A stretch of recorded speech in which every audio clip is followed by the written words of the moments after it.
Yashashni osonlashtirmoq uchun ba'zida so'zsiz, ko'zsiz, hattoki aqlsiz bo'lmoq zarurdir. Shoirning aytgandek hamma narsa o'z ahliga uchirmasa ziyon bo'ldi. Jonmi, jononmi, hattoki marvoyi marjonmi. Boshqalarning so'zida yolg'onchilik borligini bayqaganingizda qaytlab uningdan so'ravering.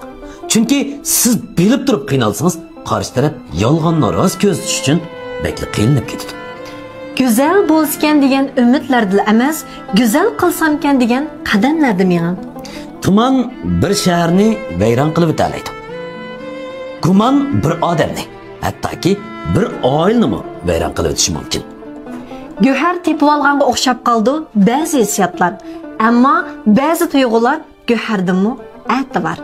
Muhabbat u bir hukmron bo'lgan bo'ladi. Chunki yo'q deb turib ko'nglingiz keladi, xat deb turib izlagingiz keladi.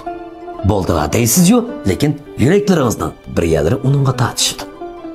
Siz chekinsangiz oxirlashgan munosabatlar nurg'un. Qadrlashga loyiqi siz o'zingizni yo'qotsangizmi, sizni yo'qotmaydigan kishidir. Ko'ngli og'rib qolmasin deb to'liq yezilmay turib o'chirib o'tilgan xatlarning oz emas. So'zingizda ullik emas, mazmunliq, ma'nilik qiling. Chunki gul o'stirgan guldirmami emas, balki yomg'ir tomchisidir. O'rnab ketdi yurakka ochiq alamlar. Sababkordir xato bosgan oshu qadamda. Hayot bizga hammani o'rgatdi.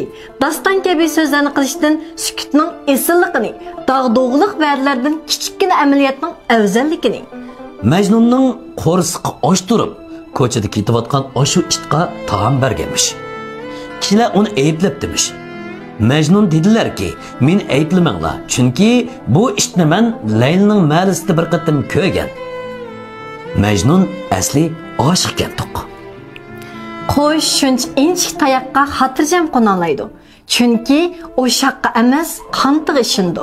Demak, insonmi o'ziga ishonganlar ko'zliga nishonga yetalaydi. Inson insonni emas, balki uningdan kelgan tuyg'uni yaxshi ko'rishi mumkin. To'limi go'zal bir hadiyaga erishdik. O bo'lsa-mu hayotlik va bugundir. Har bir inson bir tomchi yomg'irga o'xshaydi. Ba'zilari yaproqqa tomchilaydi-yu, ba'zilari patqoqqa.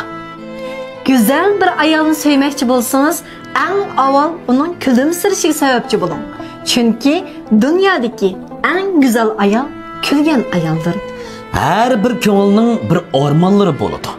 Ya yetolmaydigan yoki uningdan kecholmaydigan.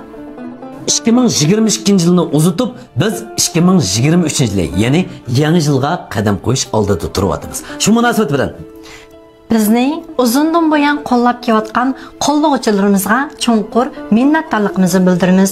Shundaqla tenining salomat, turmushining xotirjam bo'lishini chin yuragimizdan umid qilamiz. Yangi yilingizga muborak bo'lsin.